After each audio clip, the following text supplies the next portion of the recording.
Deus, nosso Pai, que sois todo poder e bondade, dai a força àqueles que passam pela provação da vida. Dai a luz àquele que procura a verdade. E ponde no coração do homem a compaixão e a caridade. De que maneira eu posso manifestar esse amor pelo próximo? De que forma eu posso manifestar esse amor? Eu entendi que é através da caridade. Então a Umbanda é uma religião onde você manifesta essa caridade.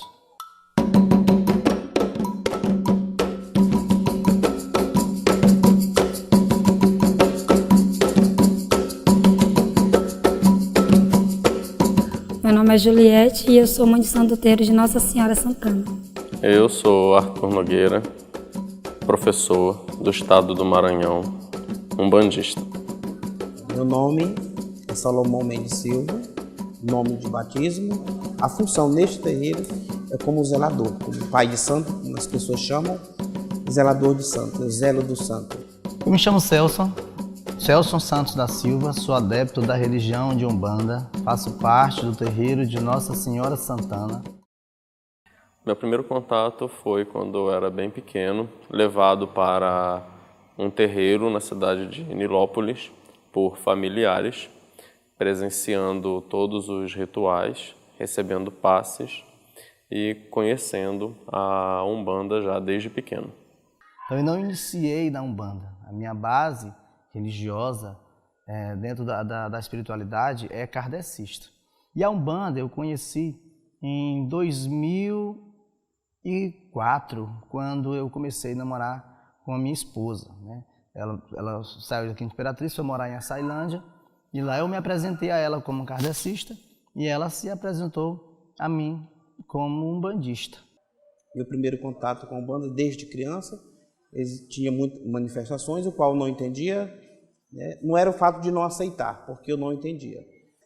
E até que cheguei na casa da minha mãe de santo, já falecida, passei 13 anos buscando conhecer o porquê, as perguntas, e tinha a resposta. Porque, na verdade, um centro, um terreiro, ela é uma escola. Meu primeiro contato foi pela minha mãe. Ela foi dona de terreiro e depois que ela veio a falecer, eu assumi a responsabilidade espiritualmente. Bom, a Umbanda ela é uma religião de matriz africana, genuinamente brasileira. O fundamento principal é a caridade, depois nós temos o amor e a fé. Foi oficializada aqui no Brasil em 15 de novembro de 1908. Foi anunciada pelo Caboclo das Sete Encruzilhadas, que manifestou no médium Zélio Fernandino de Moraes. Além do Caboclo das Sete Encruzilhadas, espíritos de povos escravos, né, antigos, negros, africanos, também se manifestaram. E essa manifestação não era comum de acontecer em uma sessão espírita kardecista. A receptividade para com esses espíritos não foi aquela que se esperava. Por isso, o Caboclo das Sete Encruzilhadas se sentiu um espírito diferente, né? Porque foi assim como foi manifestado o sentimento das pessoas que frequentavam aquela religião. Naquele momento, o Caboclo das Sete Encruzilhadas anunciou uma nova religião. Uma religião que queria atender esta classe diferente de espíritos. Espíritos dos povos escravos, espíritos de todas as categorias que quisessem fazer parte da religião, aderir à religião, fazer parte da corrente, seriam bem-vindas. E foi perguntado a ele por que do nome. Por que Caboclo das Sete Encruzilhadas? Ele justificou dizendo que para ele não havia caminhos fechados. A Umbanda é tudo isso, é fé, é esperança, é caridade, é praticar o bem, é buscar a Deus sobre todas as coisas. Deus na Umbanda, a gente tem ele como Olorum, Deus supremo de todas as coisas. Nós usamos a palavra Deus porque é a mais popular, mas se você quiser usar o conceito de Zâmbia, também pode. Na Umbanda, o orixá é uma representação desse Criador. E essa manifestação de Deus na natureza recebe um nome. E o nome que se dá para essa manifestação é o orixá. A manifestação de Deus no mar é Iemanjá. A manifestação de Deus na terra, nos minerais, é Ogum. A manifestação de Deus nas matas, nas florestas, é Oxóssi. Manifestação de Deus nos ventos, nos raios, é Iansã. Manifestação de Deus nos rios, é Oxum. A manifestação de Deus nas pedreiras, é Xangô. E assim por diante. Os orixás, na Umbanda, são representações do Criador na natureza. As linhas de Umbanda são 7 orixás. Cada orixá ele vem representando a energia da natureza. Muitas pessoas confundem que um orixá ele seria o que trabalha na Umbanda, e não é. Então você tem, na linha das águas, por exemplo, o orixá é Iemanjá, mas a linha de trabalho você tem sereias, você tem marinheiros, você tem todo o povo d'água. O orixá Oxóssi, que seria uma linha de Umbanda, já na linha de trabalho seria o povo da mata, como caboclos, juremas. Então nós não podemos confundir 7 linhas de trabalho com 7 linhas de Umbanda, sendo as 7 linhas da Umbanda os 7 tronos divinos e as 7 linhas de trabalho são então os povos de cada um dos orixás, que são os que realmente vêm trabalhar nos terreiros de Umbanda.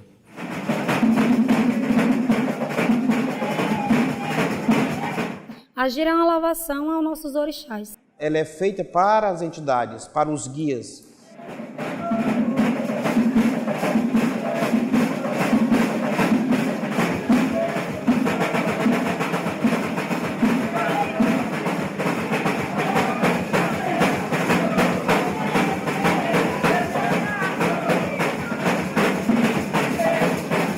Os católicos vão à missa, louvar a Deus, agradecer por algum pedido, fazer pedidos. E nós, umbandistas, dançamos para os orixás como agradecimento também pelos nossos pedidos, pela troca de energia pelas pessoas que vêm nos visitar, pelos nossos trabalhos que foi feito, que nós tivemos êxito espiritualmente falando, por todos aqueles irmãos que precisaram da nossa ajuda, e Deus, Olorum, nos ajudou. Então a gente louva, dança, tem as nossas danças para agradecer, para trocar energias com nossos irmãos também. Na Umbanda, é típico nós vermos médiuns e adeptos usando colares. Quando a pessoa ela não é da Umbanda, ela é um adepto, então ela usa colares. Já os médiuns usam guias. Os colares são colares que a gente pode usar no dia a dia, que a gente faz também, que a gente pode fazer no dia a dia para ser usado, Agora, as guias que a gente tem, que a gente carrega a cada pescoço, cada uma ela tem um fundamento que é uma representação do desenvolvimento do médium, cada evolução que ele vai tendo dentro do terreiro, e também uma forma de proteção, que você se protege de energias negativas, de cada terreiro que você vai trabalhar, que você vai entrar. Então, ela serve como proteger de espíritos maus, de correntes negativas. A atuação dela dentro da Umbanda é essa. E a firmeza do médium que a gente tem, que é quando ele está desenvolvendo, para ele não cair, para ele ter uma firmeza espiritualmente, para aquele guia, quando ele receber firme, que a gente fala, não cair nem tombar, que ele possa estar firme. Então a gente tem essas guias como esse símbolo de proteção, símbolo de firmeza.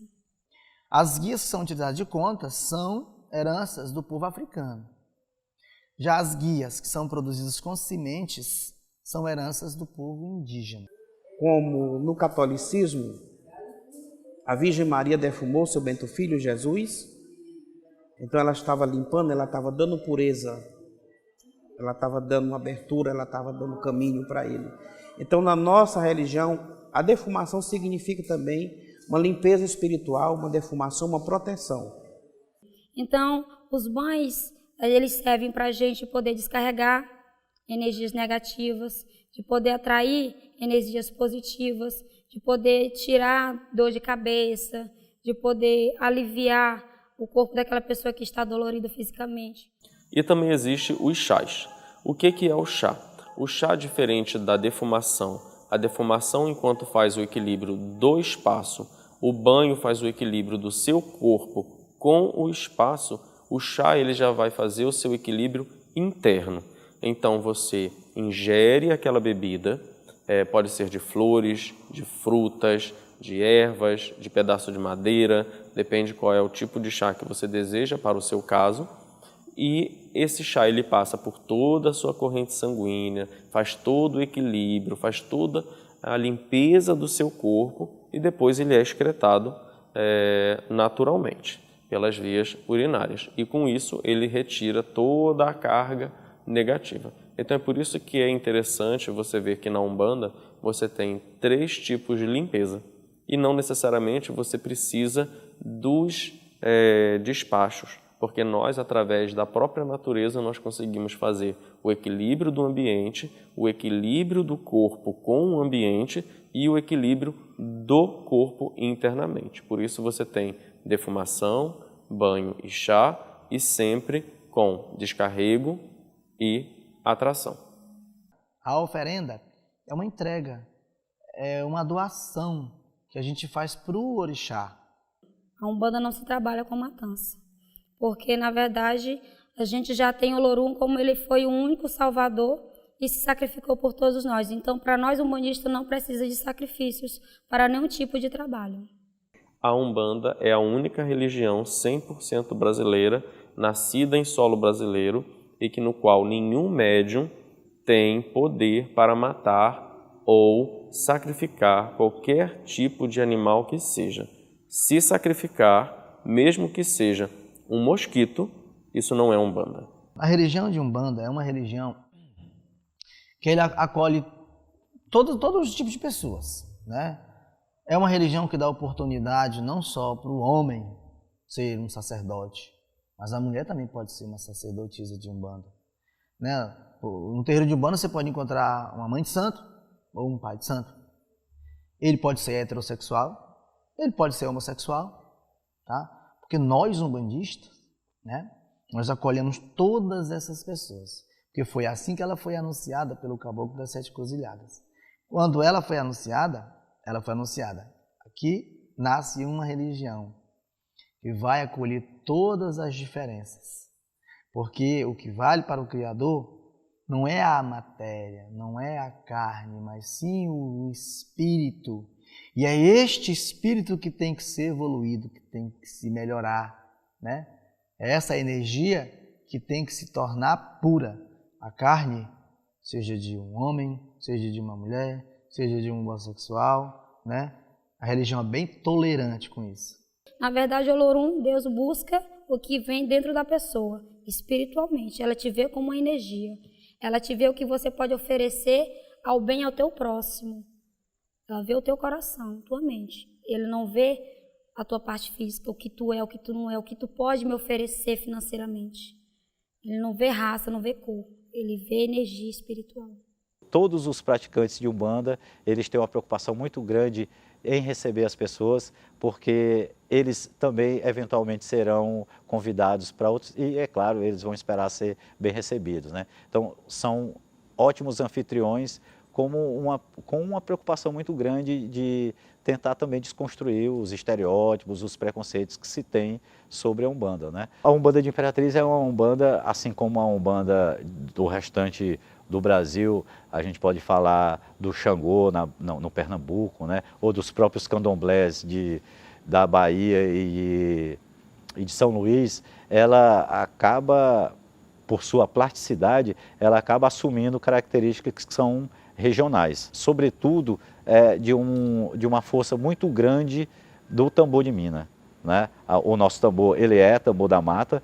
E o que significa o tambor de mina, né?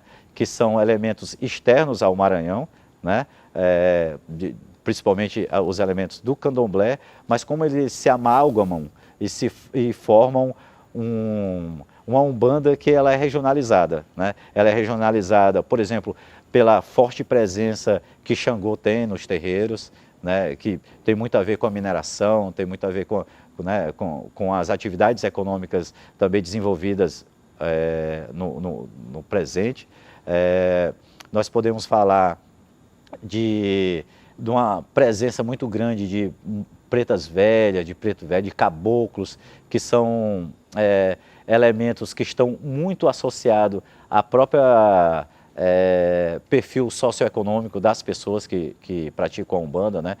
Há 20 anos atrás, quando esses terreiros fundaram, eram áreas rurais, eram periferias que não tinham quase nenhum aparato urbano, né?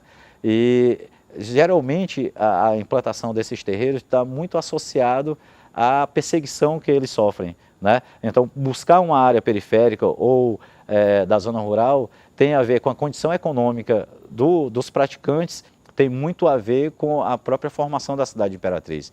Eram regiões que estavam próximas à cidade, mas não era a cidade. A cidade hoje é que cresceu e absorveu esses terreiros.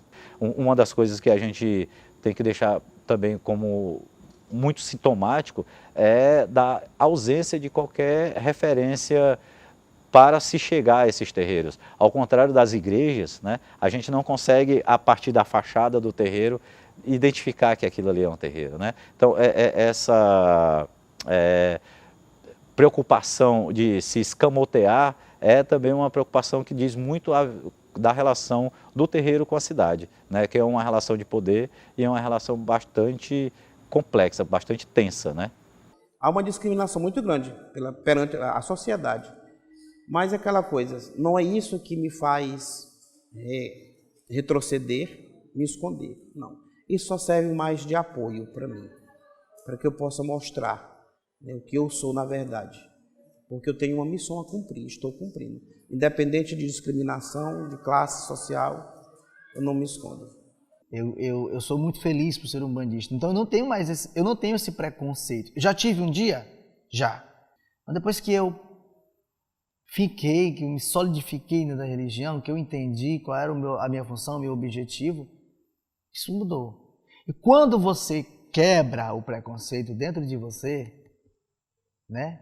Quando você rompe essa barreira, fica fácil também de você ajudar as pessoas lá fora a romper a barreira do preconceito também em si, né? E a ideia que eu passo hoje para as pessoas a respeito da religião é que elas têm que vir mesmo para conhecer, né? Para entender o que é a religião de Umbanda.